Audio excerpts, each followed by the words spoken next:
Alright, today we're going to be doing a workout for internal rotation of the femur to relieve pain from the great trochanter, opening up the SI. Let's go to a wall and we're going to measure about a foot. You could go 12 inches, maybe even 15 inches. Feet can go a little bit wider than hip width. The main focus here is that the toes go in and the heels go out.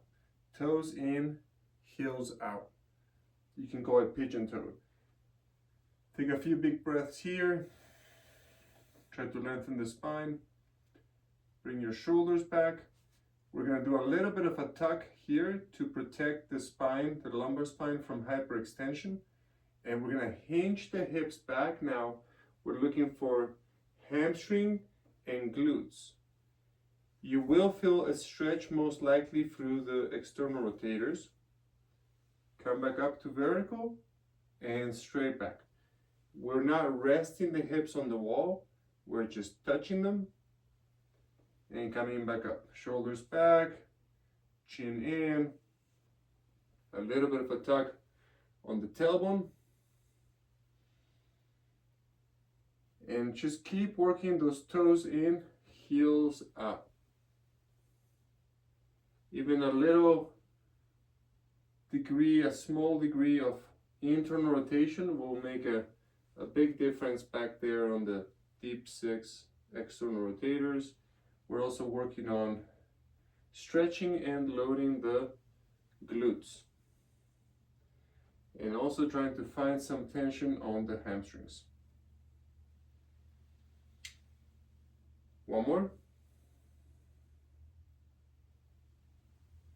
And then from here, we're going to bring the right foot forward and the left foot back. So you can have your left heel right next to the wall, just so that you know that the wall is behind you. We're going to lift that heel up. And if you notice your heel going in towards your midline and your foot starting to point out to the side, we're going to internally rotate that leg and also even out the hips. In other words, we want our pinky edges of our feet to be perfectly parallel to each other, like train tracks. The knees, the feet, the hip, everything aligned. And then we're going to go a little bit back with the hips, trying to put a little more weight on the front foot. But the main thing here is that the left heel is out in line with the pinky toe, that the hips are square, that neither hip is forward or back or up or down. And of course, we're going to keep a sense of tucking here at the tailbone. It's not a big tuck. We're not trying to really tuck our tailbone under. It's just a little tuck to bring a bit of tension to the front and open up the back. As we go into a deeper hinge, we can also be more mindful of that. But for now, even just keeping our balance here, that's plenty. Just keep thinking about that back heel staying off the ground, the knees being unlocked, the shoulders back, and we'll switch sides. So left foot forward, right foot back. First thing we do, we can look back, find the heel, make sure that it's wider than the middle toe or in line with the pinky. It doesn't have to be a crazy rotation. We don't want the heel to be way out there. We want, for the most part, the ankle to be straight and the pressure to be on the big toe and the little toe of that back foot. Shoulders back, big breaths. Checking the hips, neither hip higher or lower, forward or back. If you feel any pressure on the lumbar spine, try a little bit of a tucking. If you can't, bring a bit of a hinge. The hinge will help us focus on the leg on front. By hinging, we're waking up the glutes, we're waking up the hamstring,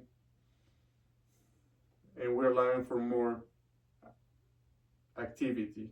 more input going through the leg. But if even being vertical here is plenty, then that's where we're working. Little by little, we can make our way into a little bit of a hinge. Okay, let's switch sides again. Right foot forward, left foot back. Certainly, the shorter the stance, the easier it'll be. If it's too short,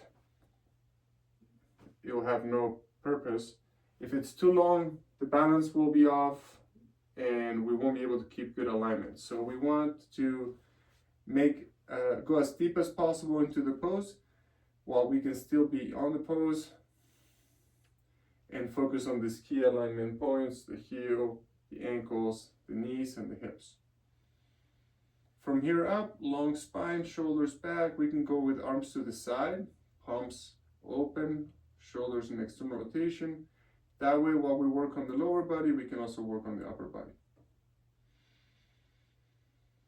And the bigger the breath, the more oxygen in the lungs and in the blood, and the more energy our muscles will have to keep us in position. And also focusing on the breath helps us keep our attention in our body.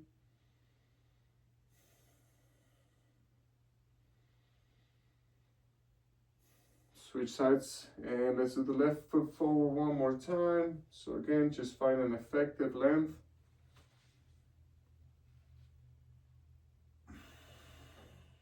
Check the back heel. If it's pointing out to the side, bring it in. Not too much. Make sure the hips are also straight.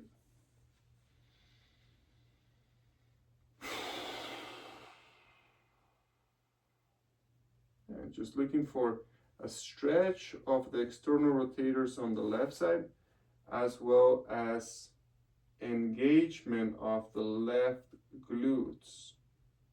And that's where we have to be aware and sensible to the sensations we feel. So if it's a sharp pain, a numbing pain, if we feel that the pain is really going through the nerve, specifically because of too much pressure on the nerve, then maybe we want to back off or skip. But if what we feel is a stretch of the muscles and perhaps a little burning sensation of the muscle fibers contracting, then we want to welcome that. And as a rule of thumb, with a stretch at least, if you can still calmly breathe through it, it's probably okay. We just don't want any sharp sudden movements. So when you're ready, let's take a step forward and we'll go onto the floor. So part 2 of the workout, now we're going to be working a little bit more with the hip flexors and extensors. We're going to come into the ground. You can have your knees in, give your back a little stretch here, nice and easy, nothing too fancy. And then the feet come to the floor. Keep your ankles flexed, big toes touching, heels apart, knees touching. We're going to try to keep this shape, toes together, heels apart, knees together the whole time.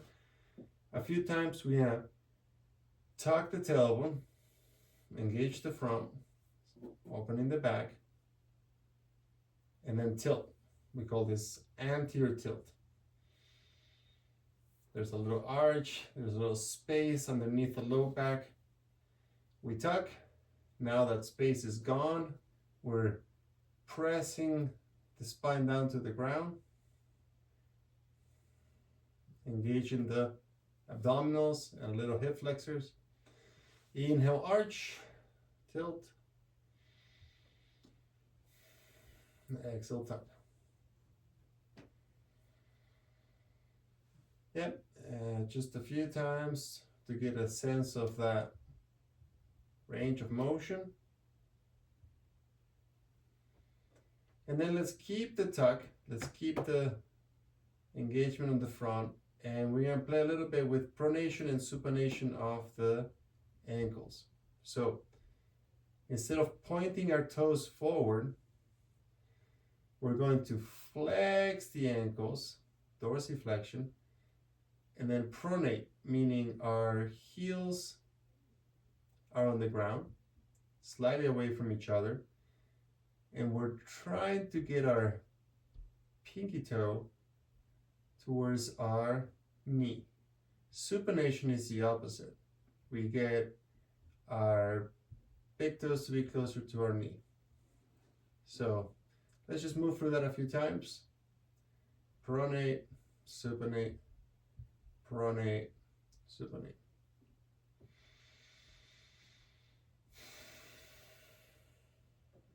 Good. Okay, release that. Knees to the chest one more time. And then feet back on the floor. Okay, so with the ankles flexed, we're gonna do a heel drag here. So tuck in the tailbone. Right heel first is going to drag away from the body, pressing the foot forward, pronating and internally rotating the leg.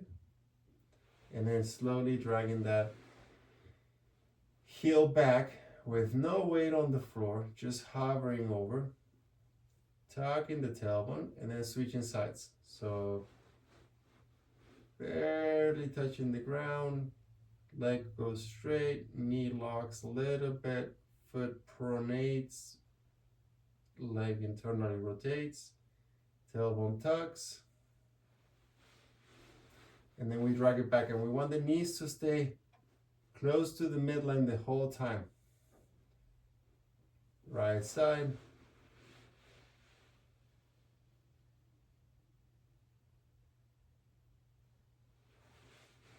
To the left side. So we're alternating. One foot then the other. Pronation, dorsiflexion with flexion of the spine. Tucking the tailbone.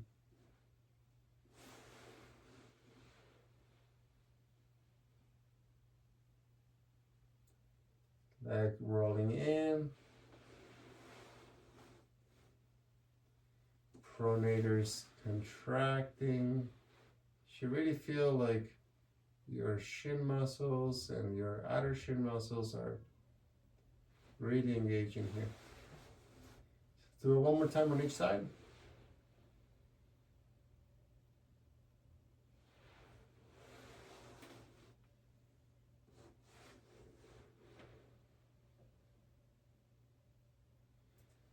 And we'll do a final hugging the knees in, legs outside the knees, squeeze them in towards each other and in towards your chest.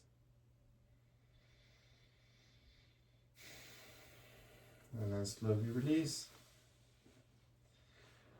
Roll onto your side and make your way back up to standing.